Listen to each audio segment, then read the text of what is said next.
नमस्कार, अनादि टीवी के विशेष कार्यक्रम अटेंशन में आपका स्वागत है और मैं हूं मनोज वर्मा। मध्य प्रदेश में 3 साल बाद और वीडी शर्मा के प्रदेश अध्यक्ष बनने के बाद बीजेपी कार्य समिति की बैठक पहली बार आयोजित की गई।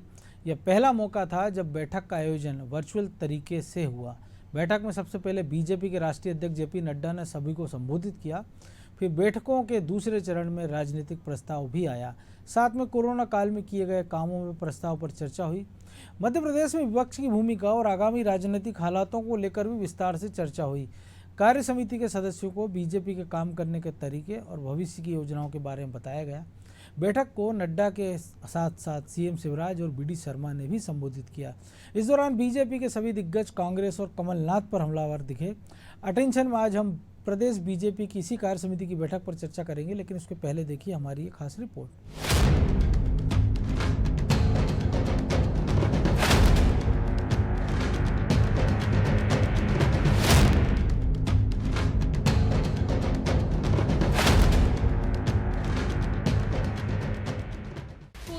दूसरी लहर पर काबू पाने के बाद अब बीजेपी ने अपने संगठन को और मजबूत करने की कवायद तेज कर दी है। पूरे 3 साल बाद प्रदेश भाजपा कार्यकारिणी की बैठक आयोजित की गई। इस बैठक में राज्यसभा सांसद ज्योतिरादित्य सिंधिया दिल्ली से वर्चुअली शामिल हुए। प्रदेश भर के पदाधिकारी ऑनलाइन जुड़े। वीडी शर्मा और सीएम शिवराज सिंह चौहान भी मौजूद रहे। कार्य समिति की बैठक के उद्घाटन सत्र को बीजेपी के राष्ट्रीय अध्यक्ष जेपी नड्डा ने वर्चुअली संबोधित किया। इस दौरान नड्डा ने सीएम शिवराज के कार्यकाल की जमकर सराहना की। साथ में जेपी नड्डा के निशाने पर कांग्रेस भी रही। मध्य प्रदेश को एक दिशा में विकास की ओर ले जाने में शिवराज सिंह जी के नेतृत्व में प्रदेश ने काफी तरक्की की, लेकिन हम सब जानते हैं कि बीच में एक ऐसा कालखंड आया 1.5 साल का, जिसमें मध्य प्रदेश की जनता को भी एक दूसरी तस्वीर देखने को मिला। मैं कई बार बोलता हूं कि there are many things which are blessing in disguise. 15 साल की सरकार के कारण आप भूल गए थे कि कांग्रेस की सरकारें कैसे चलती हैं। 1.5 साल में आपको वह भी देखने को मिला और आपके समझ में आया कि दिन और रात में कितना अंतर होता है, कि विकास के काम रुक गए, प्रोजेक्ट रोक दिया गया, मिशन कमीशन में बदल गया। जो मिशन था वो कमीशन में बदल गया। और इसी के दृष्टि से अगर कोई प्रोजेक्ट चलाना चाहते हो तो पहले हमारे यहां मुख्यमंत्री निवास में माथा टेको, वहां जाकर के कुछ अर्चना करो, साथ में कुछ ना कुछ वहां दक्षिणा दो, तब जाकर के तुम्हारा काम शुरू होगा। इसी तरीके से हर एक वर्ग को धोखे के सिवाय कुछ नहीं मिला। लेकिन मैं सही मायने में ये मानता हूं कि हमारे नेताओं को और हमारी जनता को यह ध्यान में आया कि इसको बदलना है, और इसको बदलने के कारण आज हम लोग फिर से सरकार में आए और उसमें हम सबको राइट माइंडेड पीपल, जो सही तरीके से सोचते थे, ज्योतिरादित्य जैसे लोग, वह साथ आकर के खड़े हुए और फिर से हमारी सरकार बनी। इसके लिए मैं आप सब लोगों को बधाई देना चाहता हूं। हमें यह भी मालूम है कि कांग्रेस पार्टी का पतन इतना हुआ है कि वह बीजेपी मोदी जी को क्रिटिसाइज करते हुए, आलोचना करते हुए, वो ये भूल जाते हैं कि वो देश की आलोचना करना शुरू कर देते हैं। अभी हमारे कमलनाथ जी ने कहा कि भारत महान कहां है, बदनाम है। जेपी नड्डा के बाद फिर सीएम शिवराज ने भी कमान संभाली और सीधे राहुल गांधी को निशाना बनाया। सीएम ने कहा कि तुम्हारे जमाने में वैक्सीन बनाने में 4-4, 5-5 साल लगते थे। पीएम मोदी ने अप्रैल में टास्क फोर्स बनाई और देश को वैक्सीन मिल गई। मध्य प्रदेश ने वैक्सीनेशन का रिकॉर्ड बनाया। कांग्रेस के पेट में दर्द हो रहा है, कैसे लगा दी, कहां से लगा दी? जयराम रमेश, पी चिदम्बरम, दिग्विजय, कमलनाथ सब जुट गए, जनता के साथ धोखा किया। लेकिन हमने फिर 11 लाख से ज्यादा डोज लगाकर रिकॉर्ड बना दिया। सीएम शिवराज के बाद प्रदेश अध्यक्ष वीडी शर्मा ने भी कांग्रेस नेताओं पर निशाना साधा और अपने कार्यकाल में किए गए कामों की जानकारी दी। बैठक में मुख्य रूप से कोरोना की दूसरी लहर से निपटने के लिए सरकार के प्रयासों और आगे की रणनीति पर भी चर्चा हुई। इस बैठक के दूसरे चरण में राजनीतिक प्रस्ताव भी पेश किया गया। कोरोना काल के दौर में हुई इस बैठक की टैगलाइन सेवा ही आराधना दी गई। संदेश स्पष्ट है, कोरोना काल के दौरान सेवा करना और जो सेवा कर चुके हैं उसकी याद जनता के मन में बनाए रखना। बीजेपी की इस कार्य समिति की बैठक में वक्ताओं की बातों से साफ है कि बीजेपी इसके सहारे चुनावी मोड में आ गई है और आने वाले समय में कमलनाथ निशाने पर रहने वाले हैं। इस बैठक में दिग्विजय सिंह को जिस प्रकार इग्नोर किया गया, उससे साफ है कि पार्टी अभी अपने सारे पत्ते नहीं खोलना चाहती है। ब्यूरो रिपोर्ट, अनादि टीवी।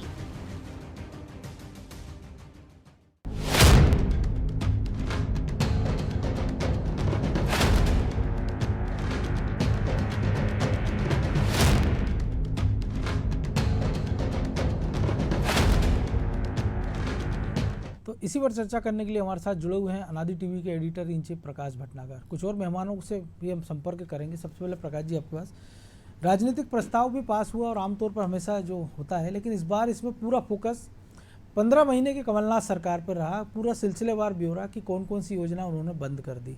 लेकिन जो बीजेपी ने इस कार्य समिति की टैगलाइन दी थी, सेवा ही आराधना है, तो बजाय उसके कि वो अपने जो कामकाज है उस पर ज़्यादा फोकस करते तो और बेहतर होता ये मंच, क्योंकि पूरे प्रदेश में और राष्ट्रीय अध्यक्ष जब संबोधित कर रहे हो तब।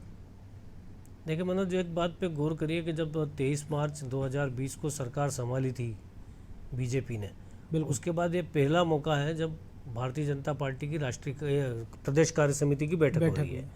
तो स्वाभाविक तौर पे आपका मुख्य प्रतिद्वंदी और सरकार आपने जिससे हासिल की है उसके बारे में तो आपको बात करना ही पड़ेगी, क्योंकि आपने उसके बाद से लेके अब तक इस बारे में कोई पार्टी के फोरम पे बात नहीं हुई है। बिल्कुल। तो निश्चित तौर पे अब लगभग 1.25 साल का जो समय बीता है उसमें सरकार की उपलब्धियों का जिक्र उन्होंने अपने राजनीतिक प्रस्ताव में किया है। हाँ, चूँकि दूसरी बात कि जो राष्ट्रीय अध्यक्ष है बीजेपी के जेपी नड्डा, उनके भाषण में अगर कांग्रेस पे आक्रमण है, बिल्कुल, तो अब भविष्य में जितने भी राज्यों में चुनाव होने जा रहा है उनमें अधिकतर राज्यों के अंदर, उत्तर प्रदेश को छोड़ दीजिए आप, लेकिन चाहे उत्तराखंड की बात करेंगे, पंजाब की बात करेंगे, मणिपुर है, हाँ, तो आपकी मुख्य प्रतिद्वंदी जो है भविष्य में अब कांग्रेस से सामने, जहां आपका मुकाबला सीधा कांग्रेस से होगा। इसके अलावा भी देश में आज भी वोट परसेंटेज के मामले में भारतीय जनता पार्टी के बाद कांग्रेस का नंबर है। बिल्कुल, भले ही कांग्रेस आज की तारीख में दुर्दशा के दौर से गुजर रही हो, उसके बावजूद भी वो उसका vote percentage Bharatiya Janata party के बाद आ गया। बिल्कुल। तो निश्चित तौर पे मुख्य प्रतिद्वंदी भारतीय जनता पार्टी की कांग्रेस है, इसलिए ऐसा कोई भी मौका जब आप कांग्रेस को अपने निशाने पर नहीं लेंगे, भारतीय जनता पार्टी छोड़ेगी नहीं। तो चूंकि ये तो मध्य प्रदेश का मामला है और राष्ट्रीय अध्यक्ष संबोधित कर रहे थे, तो उन्होंने सीधे कमलनाथ का नाम लेके 15 महीने के हालचाल बताया, 15 महीने में क्या हुआ। जो भी उन्होंने बोला उसका सच और झूठ हम ज़्यादा यहाँ पे बेहतर तरीके से जानते हैं। बिल्कुल। और आखिरकार कमलनाथ की सरकार गिरी तो उसके बहुत सारे कारण तो थे ही सही। ज्योतिरादित्य सिंधिया अपेक्षा के विपरीत कांग्रेस तोड़ के भारतीय जनता पार्टी में गए, तो निश्चित तौर पे कोई ना कोई ऐसे कारण बने होंगे जो कांग्रेस के बारे में जो नड्डा जी बोल रहे थे। और एक महत्वपूर्ण बात, जो उन्होंने जिस तरह से ज्योतिरादित्य सिंधिया के लिए संबोधन किया, बिल्कुल, वो मायने रखता है। राइट माइंड पीपुल, हाँ, ब्राइट माइंड पीपुल और प्लस ज्योतिरादित्य, बिल्कुल, ये जो परिवर्तन ज्योतिरादित्य सिंधिया में हम देख रहे हैं और भारतीय जनता पार्टी में हो रहा है, तो वो एक मतलब कहना चाहिए कि अब सिंधिया भविष्य में भारतीय जनता पार्टी के स्थायी अंग होंगे। बिल्कुल। और वो मध्य प्रदेश में हो तो उनको भारतीय जनता पार्टी को उसका फायदा होगा ही होगा। तो एक संदेश मध्य प्रदेश में और एक संदेश शायद पड़ोसी राज्य में सचिन पायलट को भी। हाँ, निश्चित तौर पे बिल्कुल आप मान सकते हैं। अभी हाल हमने उत्तर प्रदेश के अंदर देखा, उत्तर प्रदेश में चूंकि अगले ही साल चुनाव है तो वहाँ जितिन प्रसाद आए और सचिन पायलट का एपिसोड होते होते रह गया। बिल्कुल, क्योंकि सचिन पायलट वो संख्या नहीं जुटा पाए थे जो ज्योतिरादित्य सिंधिया ने मध्य प्रदेश में जुटा ली थी। हालांकि 5 साल प्रदेश अध्यक्ष के तौर पर राजस्थान प्रदेश कांग्रेस अध्यक्ष सचिन पायलट रहे, लेकिन उन पे आखिरकार अशोक गहलोत हावी हो गए। बिल्कुल, यहाँ भी यहाँ तो ज्योतिरादित्य सिंधिया प्रदेश अध्यक्ष भी नहीं थे और कमलनाथ प्रदेश अध्यक्ष बन के आए थे, लेकिन उन्हें इस हद तक खींचा गया कि उन्हें आखिरकार पार्टी छोड़ना पड़ी। बिल्कुल। सचिन पायलट के साथ वो स्थिति आज भी है। अब कांग्रेस का आला कमान सचिन पायलट को प्रस्ताव देता है कि अब आपके 3 मंत्री बना देंगे, इतने पदाधिकारी और बना आज ही देंगे। जो सांसद है किरोड़ी लाल मीणा, उन्होंने खुलासा किया है कि 3 दिन तक सचिन पायलट दिल्ली में रहे, 60 बार उन्होंने प्रियंका गांधी, राहुल गांधी, सोनिया गांधी को माफ कीजिए फ़ोन किया, लेकिन उनका फ़ोन तक रिसीव नहीं हुआ। तो जाहिर है वो कहानी दोहराई जा रही जो हेमंत विश्वा शर्मा ने कभी खुलासा किया था। तो निश्चित तौर पे शायद या तो कांग्रेस चाहती नहीं है कि जो प्रतिभाशाली युवा उनके साथ हैं, जिनका राजनीतिक असर है, जिनका जनाधार है, वो उनके साथ में रहें, क्योंकि राहुल गांधी की राजनीति तो पूरी फेल है। बिल्कुल। और ये चूँकि राहुल गांधी भी कांग्रेस का एक युवा चेहरा है, अब तो हालांकि 50 साल उनकी उम्र हो गई है, लेकिन फिर भी अभी जो कांग्रेस का नेतृत्व है उसमें तो राहुल गांधी युवा हैं। बिल्कुल। तो बाकी जो जितिन प्रसाद, चाहे ज्योतिरादित्य सिंधिया, चाहे सचिन पायलट, सब लगभग उनकी उम्र के आसपास के लोग हैं। और वो यदि कांग्रेस में सरवाइव नहीं कर पा रहे हैं, भारतीय जनता पार्टी में जा रहे हैं, भारतीय जनता पार्टी में काम करके दिखा रहे हैं और दिखाने के बाद उसको उनका प्रतिफल मिलता दिख रहा है, तो निश्चित तौर पे ऐसे बहुत सारे लोग अभी भविष्य में कांग्रेस छोड़ सकते हैं। मनोज, तो सिंधिया का और भी उपयोग हो सकता है मध्य प्रदेश के अलावा, क्योंकि जिस प्रकार से कमलनाथ को जिम्मेदारी मिली है राजस्थान में समन्वय बनाने की, और वही सिंधिया से यहाँ बना नहीं पाए, और सिंधिया की दोस्ती सचिन पायलट से, तो कांटे से कांटा निकालने में सिंधिया का उपयोग, इसलिए शायद यहाँ भी एक संदेश निश्चित तौर पे हो सकता है। जितिन प्रसाद के मामले में हुआ हो सकता है, बिल्कुल। सचिन पायलट के मामले में हो सकता है, मिलिंद देवड़ा के मामले में हो सकता है। कांग्रेस में कई सारे ऐसे युवा हैं जो एक पूरा उनका जो यूथ टीम थी वो सबके आपस में संबंध रहे होंगे। तो अब यहाँ पर भारतीय जनता पार्टी सिंधिया का अभी अपने संगठन में तो कोई ऐसा उपयोग नहीं कर सकती, बिल्कुल, जैसा कांग्रेस कमलनाथ का करने जा रही है राजस्थान में समन्वय बनाने के मामले में। तो इस तरह का कोई समन्वय तो सिंधिया चूंकि अभी खुद भारतीय जनता पार्टी को सीख रहे हैं, लेकिन कांग्रेस के अंदर अपने संबंधों का लाभ लेके कांग्रेस को कमज़ोर करने के लिए भारतीय जनता पार्टी सिंधिया का बिल्कुल इस्तेमाल करेगी। बिल्कुल। हमारे सहयोगी ब्रजेश चौकसी भी हमारे साथ फोन लाइन पे जुड़े हुए हैं।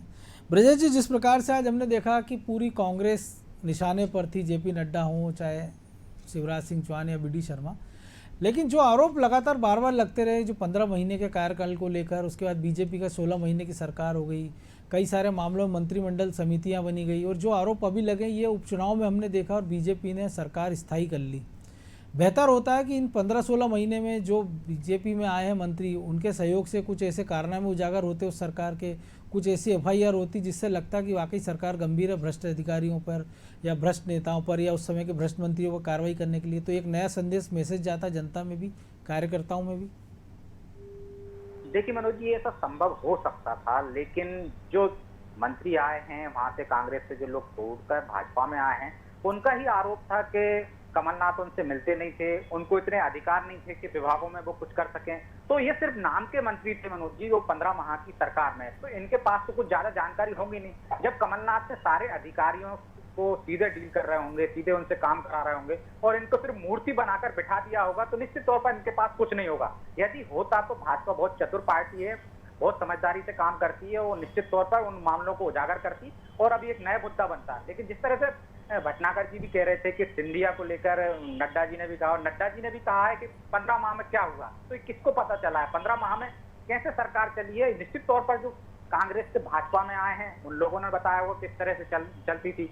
बाहर से जब सरकार में आप गए हो तो जो घोटाले हुए भी होंगे जी, तो वो कागजी नहीं हुए मनोज जी। किस तरह से तबादला उद्योग चला, तबादला उद्योग की जग जाहिर है खूब प्रचार हुआ, लेकिन तबादले में तो देने वाले ने, तबादले वाले ने पैसे दिए और अपना तबादला करा लिया, तो उसका कोई डॉक्यूमेंट्री प्रूफ तो नहीं है ना सरकार के पास। इस तरह से उगाई वाली जो की युद्ध के लिए एक अभियान चलाया, उसमें भी आरोप लगे कि व्यापारियों से वसूली की गई है, अतिक्रमण के मामले में व्यापारियों से लेकिन इनकम टैक्स के छापे में बहुत कुछ निकला था। मनोज, यहाँ पे एक इंटरेस्टिंग बात और है जी ब्रजेश, 15 महीने के लिए कांग्रेस सरकार में आई, 15 साल तक भारतीय जनता पार्टी रही। कांग्रेस ने भारतीय जनता पार्टी पे कई सारे आरोप लगाए, व्यावसायिक परीक्षा मंडल से लेके कई सारे आरोप लगाए, लेकिन 15 महीने की सरकार में कमलनाथ ने किसी भी एक भी मामले पे कोई कार्रवाई नहीं की, बल्कि उल्टा विधानसभा में क्लीन चिट मिल गई। बल्कि विधानसभा के अंदर कई सारे मामलों में सिंहस्थ घोटाले को लेकर और उसको लेकर क्लीन चिट दी। पौधरोपण हो तो अब इतनी तो भाईबंदी निभाएगी भारतीय जनता पार्टी, क्यों कमलनाथ के ऊपर करेगी? अगर उन्होंने 15 साल के उस पर कुछ नहीं किया तो आप 15 महीने के ऊपर क्यों करोगे? ये भी एक बड़ी ये एक मतलब सामंजस्य है राजनीतिक। बिल्कुल, वैसे भी कहते हैं ना चोर चोर मौसेरे भाई होते हैं, तो ये भी हो सकता है यहाँ पे। लेकिन देखिए मनोज जी, कांग्रेस की बातों पे आज की तारीख में कोई भरोसा नहीं करता। जैसे कि मोदी चोर हैं, ये बयान दिया था राहुल गांधी ने चुनाव के दौरान, आज माफी मांग ली उसमें कोर्ट के सामने कि हमने चुनावी भाषण दिया था। इससे पहले भी चौकीदार चोर पे माफी मांग चुके हैं। कई मामलों में इस तरह से कांग्रेस पलटी खाती है। और कमलनाथ का तो जिस तरह से आप भी कह रहे थे कि समन्वय बनाने के लिए उनको राजस्थान भेजा गया, लेकिन राजस्थान में क्या समन्वय बनाएंगे? वो यही नहीं बना पाए। जो मैनेजमेंट गुरु का जो उनको एक तमगा मिला था मिस्टर मैनेजमेंट का, वो तो मध्य प्रदेश में फेल हो गया। तो अब वो दिल्ली में राजनीति कर रहे हैं और उनके घर में ही जो घमासान चल रहा है वो ही नहीं साथ पा रहे हैं। तो यानी अभी की स्थितियों में जो दिग्विजय सिंह की टैगलाइन है मिस्टर बंटाधार, वो कमलनाथ को शिफ्ट की जा सकती है, गिफ्ट की जा सकती है? बिल्कुल, वो कांग्रेस को ही बंटाधार करने में लगे हुए हैं। यदि कमलनाथ में मिस्टर बंटाधार यदि दिग्विजय सिंह को मिला था तो वो प्रदेश को बंटाधार कर दिया था। सड़कों की हालात क्या थी, बिजली के हालात क्या थे, इसलिए ये टैगलाइन दी थी भाजपा ने। यदि कमलनाथ पे ये टैगलाइन देंगे तो कांग्रेस को ही देना पड़ेगी, और निश्चित तौर पर कांग्रेस लोग ही दे रहे हैं। जिस तरह से कांग्रेस टूटी है उसका श्रेय किसको दिया? उन्होंने कमलनाथ को दिया कि इनकी वजह से टूटी है। तो वो कांग्रेस का बंटाधार कर रहे हैं, तो भाजपा के लिए तो अच्छा है। इसलिए उनके 15 माह के कार्यकाल के यदि घोटाले हुए भी होंगे तो प्रदेश कांग्रेस का बंटाधार दिग्विजय सिंह ने भी किया था। दिग्विजय सिंह मध्य प्रदेश में 10 साल तक मुख्यमंत्री रहे, तो मध्य प्रदेश में सड़क, पानी, बिजली, जो इंफ्रास्ट्रक्चर की प्रॉब्लम थी वो तो अपनी जगह थी। बिल्कुल। अब उसके बाद जब वो सरकार से हटे तो तब से लेके आज तक हम देख रहे हैं कि नेतृत्व के मामले में, लीडरशिप के मामले में कांग्रेस कंगाली की शिकार है मध्य प्रदेश में।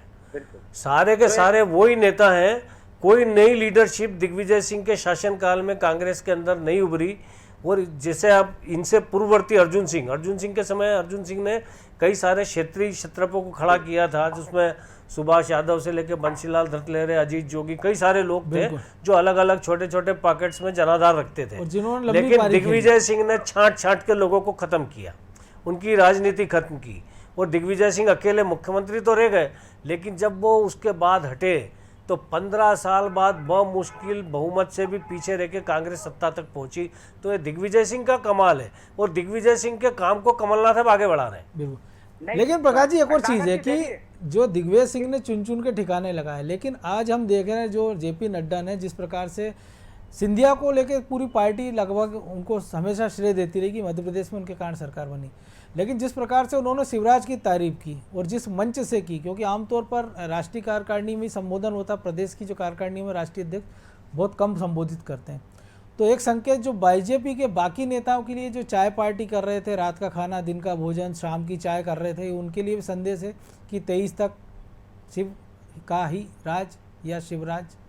देखिए, आप उसको ये नहीं कह सकते हैं। ज्योतिरादित्य सिंधिया का यदि उन्होंने जिक्र किया मध्य प्रदेश के संदर्भ में तो वो करना ही था, क्योंकि सरकार तो ज्योतिरादित्य सिंधिया के कारण ही बनी।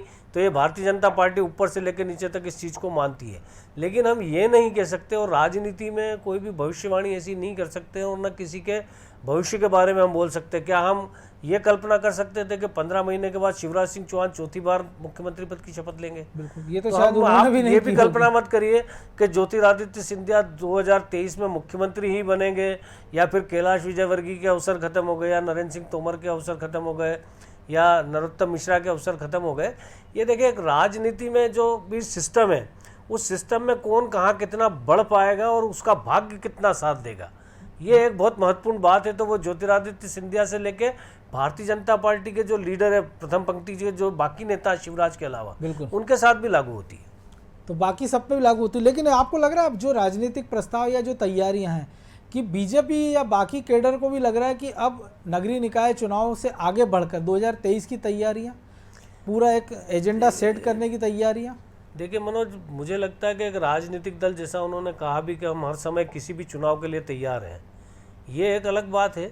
लेकिन जो परिस्थितियां आज हैं उसमें मुझे नहीं लगता कि अभी निकट भविष्य के अंदर कोई चुनाव होगा, सरकार कराना चाहेगी और मुझे लगता है कि कराना भी नहीं चाहिए, बिल्कुल, क्योंकि आप एक बार की हुई गलती को बहुत बुरी तरह से भुगत चुके हैं। क्योंकि डेल्टा वेरिएंट की जिसकी और चिंता जाहिर है वो जिसकी आ चर्चा चुका रोज है हो मध्य रही, प्रदेश जिसकी में, चर्चा रोज हो रही डेल्टा वेरिएंट की, तो मुझे लगता है कि अभी स्थानीय निकायों में चुनाव की कोई बहुत ज़्यादा जरूरत नहीं है। चल ही रहा, अगर 1.5 साल से चल रहा है, 1.5 साल से काहे को चल रहा है, कांग्रेस की बिल्कुल, सरकार 2.5 साल के से बाद से ही ज़्यादा चल होगा, रहा है, तो कांग्रेस ने भी नहीं करा है, भारतीय जनता पार्टी की सरकार ने भी नहीं करा है, वातावरण भी नहीं है।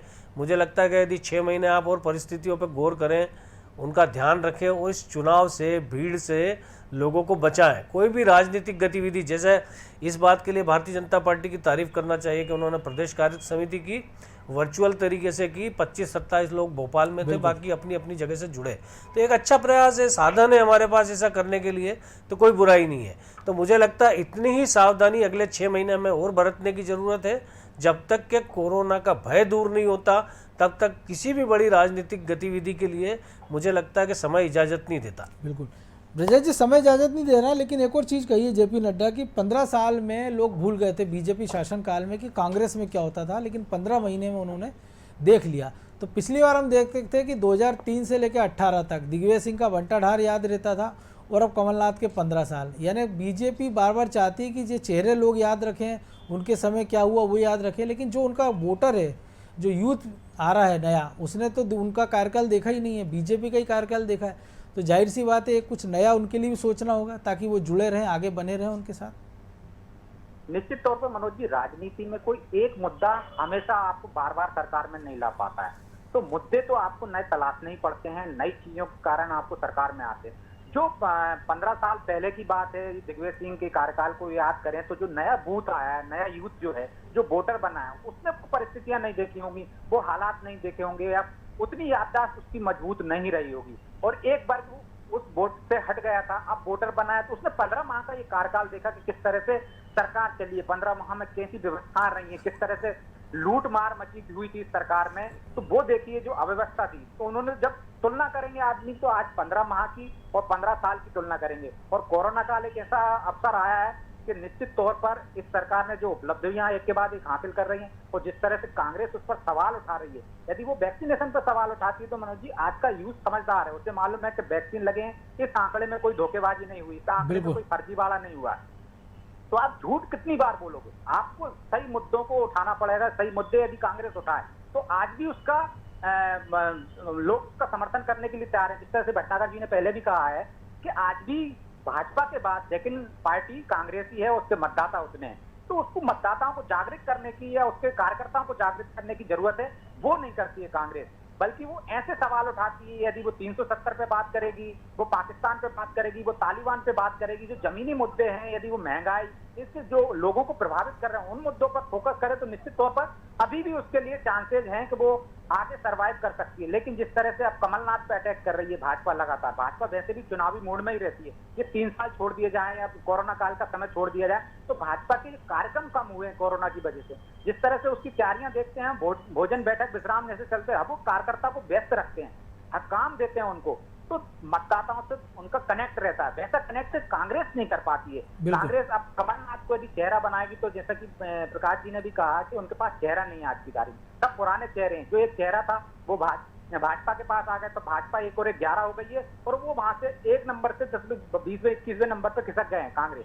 तो अब ये देखिए कि कांग्रेस के पास चेहरा नहीं। कमलनाथ वो कह रहे हैं लौट के आ रहे हैं कमलनाथ, तो लौट के आ रहे हैं। कमलनाथ का कार्यकाल देखा है, कमलनाथ का कार्यकाल याद करेंगे लोग, और उसमें भी ऊपर से काम करेंगे। वो उल्टे तौर पर देखें तो दिग्विजय सिंह और कमलनाथ की जोड़ी दोनों मध्य प्रदेश में कमजोर हैं, बिल्कुल। क्योंकि प्रकाश जी एक और प्रतिक्रिया है जो भूला नहीं है, जोड़ी कमजोर है, और हम जी बिल्कुल ब्रजेश जी, तो हम देख रहे हैं लगातार कि पिछले कुछ दिनों या कुछ महीनों का घटनाक्रम कि दिग्विजय सिंह के निशाने पर, मंत्रियों के निशाने पर रहते हैं दिग्विजय सिंह, या छोटे कार्यकर्ताओं या पदाधिकारियों के, लेकिन मुख्यमंत्री या प्रदेश अध्यक्ष वो उनको ज़्यादा तवज्जो नहीं देते हैं, कभी चिट्ठी पत्री करके।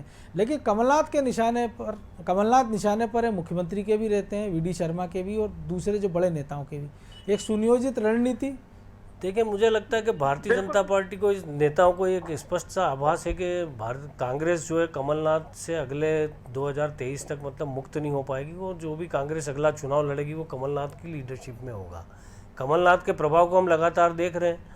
कमलनाथ चुनाव के पहले 2018 के पहले प्रदेश अध्यक्ष बन के आए, आज तक प्रदेश अध्यक्ष हैं। उनके खाते की सफलताओं पर पार्टी का हाईकमान उनसे बात नहीं कर सकता। बिल्कुल। तो कमलनाथ का जो भी प्रभाव है वो एक मैनेजर के तौर पे, एक प्रबंधक के तौर पे भले फेल हो गए हों, लेकिन कांग्रेस आला कमान में उनका जो दखल है उसका आप क्या कर सकते हो। तो कांग्रेस आला कमान में उनका जो दखल है, वहाँ जो वो प्रभाव है, वो जैसा जब तक चाहेंगे तब तक कमलनाथ खुद करेंगे। तो भारतीय जनता पार्टी को पता लगता है, उनके नेताओं को ये अंदाज है शायद कि 2023 तक तो कमलनाथ कम से कम कहीं नहीं जा रहे। तो जो भी लड़ाई लड़नी कांग्रेस से, तो वो कमलनाथ के फेस पे ही होगी। अब या एक लाइन क्योंकि अब दिग्विजय सिंह दोबारा चेहरा नहीं बन सकते कांग्रेस का। तो यानी 2023 तक मध्य प्रदेश में कमल ही है, चाहे वो बीजेपी में निश्चित चाहे तौर पर, चाहे कांग्रेस वो में। बीजेपी में हो चाहे कांग्रेस में। चलिए, निश्चित तौर, क्योंकि अब समय और इजाजत नहीं दे रहा, इसलिए इस चर्चा को यहीं विराम देना होगा। निश्चित तौर पर जो बीजेपी ने आज प्रदेश कार्य समिति की बैठक रही है और कई सारे उसमें संदेश छिपे थे, चाहे वो बीजेपी के नेताओं के लिए हो, चाहे बीजेपी की भविष्य की रणनीतियों के लिए हो। तो एक बात तो साफ है कि बीजेपी जिस प्रकार से मिशन मोड पर चुनावी तैयारियों में जुटी हुई है, कांग्रेस में कहीं नज़र नहीं आ रहा है। 3 दिन की एक चिंतन बैठक कांग्रेस करने वाली थी, लेकिन अपरिहार्य कारणों से स्थगित कर दी गई। बताया गया कि कमलनाथ दिल्ली में व्यस्त हैं। हालांकि सोनिया गांधी से मुलाकातों की ना किसी ने तस्वीर देखी उनकी, ना कोई खबरें आई कि उनकी ये मुलाकात हुई है या नहीं है। तो जाहिर सी बात है कि मेल मुलाकातों के इस दौर में, और एक ऐसे दौर में कोरोना में जब चल रहा है, जब सोशल डिस्टेंसिंग पर ज़्यादा जोर दिया जा रहा है, ऐसे में लेकिन अगर बड़े नेताओं के बीच ये डिस्टेंसिंग दिखती है तो वो किसी पार्टी के लिए खतरनाक है। और बीजेपी ने तो ये बता दिया कि उनके नेता किस स्तर पर काम कर सकते हैं, कितने नीचे तक, कहाँ तक काम कर सकते हैं, लेकिन कांग्रेस को सोचना होगा कि वो अपने कार्यकर्ताओं को मोटिवेट करने के लिए क्या नए उपाय करें। अटेंशन में आज इतना ही, मुझे दीजिए इजाज़त और आप देखते रहिए अनादि टीवी। नमस्कार।